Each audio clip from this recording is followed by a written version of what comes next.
सास का बदला बहू की असली सच्चाई सामने आई। अध्याय 1। एक सास की नफरत। गांव हरिपुर के किनारे पर बनी हवेली में हर सुबह शोर मचता था, दूध वाले का, नौकरानी का, और सबसे ज्यादा शोर होता था सास कमला देवी की आवाज का। ये बहू फिर देर से उठी। जब से आई है घर में चैन नहीं रहा। कमला देवी सुबह सुबह बरामदे में बैठी चाय पीते हुए पूरे घर में गूंजती थी। उनके बेटे राघव की शादी अभी 2 महीने पहले ही हुई थी, और वो भी लव मैरिज। राघव ने शादी की थी शहर की लड़की सिया से, जो कॉलेज में उसकी क्लासमेट थी। शादी बिना सास की मर्जी के हुई थी। कमला देवी को लगता था कि शहर की लड़कियां बहकाती है, संस्कार नहीं जानती, और उनका बेटा अब उनके बस में नहीं रहा। इसलिए जब सिया बहू बनकर आई तो घर की हर बात में उसे ताना मिलता, कभी चाय में कम चीनी, कभी रोटी गोल नहीं, कभी पूजा का तरीका गलत। लेकिन सिया हर बार मुस्कुरा कर कहती, मां जी, अगली बार ध्यान रखूंगी। उसकी इस शांति से कमला देवी और खौल उठती।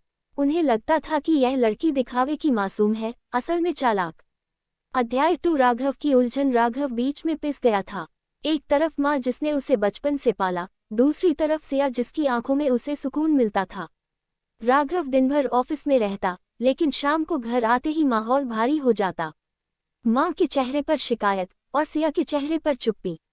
कई बार राघव ने दोनों को बैठाकर समझाने की कोशिश की, माँ, सिया बुरी नहीं है, बस थोड़ा अलग माहौल से आई है। पर कमला देवी कह देती, तू चुप रह बेटा, तुझे क्या पता घर की औरतें कैसी चालें चलती हैं। राघव मजबूर हो गया। वो बस सिया के सिर पर हाथ फेरता, थोड़ा वक्त दो, माँ को समझने में वक्त लगेगा। सिया मुस्कुराती, मुझे उनसे कोई गिला नहीं है, माँ है आपकी। लेकिन वो मुस्कान अंदर तक टूटी हुई थी। हर रोज के तानों ने उसे अंदर से खोखला कर दिया था। अध्याय 3। गांव का त्योहार और तूफान। गांव में उस दिन गौरी पूजन का बड़ा आयोजन था। हर घर में औरतें पूजा की तैयारी कर रही थीं। कमला देवी भी सजी धजी बैठी थी, हाथों में चूड़ियां, माथे पर बड़ी बिंदी। सिया ने भी पूजा में हिस्सा लेने की कोशिश की। वो मां जी के पास आई, मां जी, मैं भी थोड़ी मदद कर दूं। कमला देवी ने उसे ऊपर से नीचे तक देखा और बोली, रहने दे, तू क्या जाने हमारे देवी देवता क्या पसंद करते हैं। सिया चुप रही। वो पीछे हट गई और आंगन के कोने में बैठकर बस देखती रही। शाम को अचानक मौसम बदल गया। आसमान पर काले बादल छा गए, तेज हवा चली, और फिर मूसलाधार बारिश शुरू हो गई। गांव की निचली गली में नदी का पानी बढ़ने लगा। लोग अपने घरों में दरवाजे बंद करने लगे। राघव किसी काम से शहर गया था। घर में सिर्फ कमला देवी और सिया थी। अचानक खबर आई, मां जी, नदी का पानी बढ़कर मंदिर तक आ गया है। कमला देवी घबरा गई। उनका एकमात्र कीमती सामान उनके पति का अस्थि कलश मंदिर के पास रखा था। वो चिल्लाई, मेरा कलश, कोई उसे बचा लो। पर बाहर तूफान था, कोई बाहर जाने की हिम्मत नहीं कर रहा था। अध्याय 4। बहू का फैसला। सिया ने देखा कि मां जी के चेहरे पर डर है। वो तुरंत दौड़ी, नेकर और दुपट्टा कसकर बांधा, और बोली, मां जी, मैं लाती हूँ। कमला देवी चौंकी, तू जाएगी? वहाँ पानी है, मौत है। सिया बोली, आपका डर मैं समझ सकती हूँ। वो आपके पति की आखिरी निशानी है। मैं ले आऊंगी। बिना किसी को कुछ कहे वो बारिश में निकल पड़ी, कंधे पर छाता, हाथ में लालटेन। गांव के लोग चौखट से देख रहे थे। अरे ये तो राघव की बहू है। पानी घुटनों से बढ़कर कमर तक पहुंचा। सिया मंदिर पहुंची, कलश को दोनों हाथों से संभाला और फिसलते फिसलते लौट आई। जब वो घर पहुंची, पूरी भीगी हुई, कांपती हुई कमला देवी ने पहली बार उसे गले लगा लिया। उनकी आंखों से आंसू बह निकले। बेटी, तूने तो मेरी जान बचा ली। अध्याय 5। सच्चाई का उजाला। अगले दिन मौसम साफ हुआ। राघव लौटा और जब उसने सुना कि सिया ने अपनी जान की परवाह किए बिना क्या किया, उसने माँ के चरण छुए। माँ, अब तो मानो ना कि सिया दिल से हमारी है। कमला देवी की आंखें भर आईं। उन्होंने कहा, मैंने तो अपनी बहू को दुश्मन समझ लिया था, पर जिसने मेरी सबसे प्यारी चीज बचाई, वो तो मेरी बेटी है। वो दिन पहली बार था जब सिया को बहू नहीं, बेटी कहा गया। अध्याय 6। अतीत की एक कहानी। कुछ दिनों बाद कमला देवी मंदिर गई तो वहां के पुजारी ने उनसे कहा, माई, ये लड़की सिया बहुत भली है।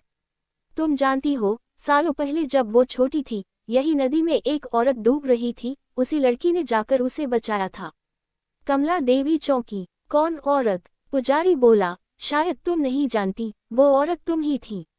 उस वक्त तू बेहोश थी, लोगों ने कहा था किसी लड़की ने खींच लिया। आज वो लड़की तुम्हारी बहू है। कमला देवी वही मंदिर की सीढ़ियों पर बैठ गई। उनके होंठ कांपने लगे। उन्हें समझ आया जिस बच्ची ने कभी उनकी जान बचाई थी वही अब उनकी बहू बनकर उनका घर बचा रही थी। अध्याय 7 नफरत से मोहब्बत तक। अब घर में सब कुछ बदल गया। कमला देवी हर सुबह सिया के साथ पूजा करती, साथ में रसोई संभालती और हर किसी से कहती, मेरी बहू नहीं, मेरी बेटी है सिया। गांव की औरतें जो पहले मजाक उड़ाती थी, अब कमला देवी से सीखने लगी कैसे बदली आपने अपनी सोच। कमला देवी बस मुस्कुराती, जब भगवान किसी को भेजता है तो पहचानने में देर नहीं करनी चाहिए। सिया के चेहरे पर अब सुकून था। राघव भी खुश था कि उसके घर में अब प्यार लौट आया है। अध्याय 1 जीवन का सबक। कुछ महीनों बाद जब सिया मां बनने वाली थी, कमला देवी ने उसके पैर दबाते हुए कहा, बेटी तूने मुझे सास से मां बना दिया। सिया की आंखों से आंसू निकल पड़े। उसने कहा, मां जी, आपने मुझे वो दर्जा दिया जो मेरी अपनी मां भी शायद न दे पाती। घर में पहली बार इतने दिन बाद हंसी की गूंज सुनाई दी। राघव ने कहा, अब ये घर मंदिर बन गया है क्योंकि इसमें माफी और प्यार है। अध्याय 9 गांव की मिसाल। कुछ महीने बाद गांव के सरपंच ने दोनों को बुलाकर कहा, तुम दोनों औरतों ने गांव को सीख दी है कि रिश्ता खून से नहीं दिल से बनता है। कमला देवी और सिया को गांव की प्रेरणा के रूप में सम्मान दिया गया। अब जब भी कोई बहू ससुराल आती, लोग कहते देवी और सिया की तरह निभाओ तो घर में अमन रहेगा। अध्याय 10 सास का बदला नहीं, सास का बदलाव। कहानी वही खत्म नहीं हुई। सालों बाद जब सिया के बेटे की शादी हुई, कमला देवी ने नई बहू के स्वागत में कहा, बेटी तेरे लिए मैंने सिया जैसी सास बनने की कसम खाई है। घर में सब हंस पड़े। सिया ने उनके कंधे पर हाथ रखा और कहा, माँ आपने बदला नहीं लिया, आपने बदलाव किया है। कमला देवी ने मुस्कुराकर कहा, यही तो असली बदला होता है, जब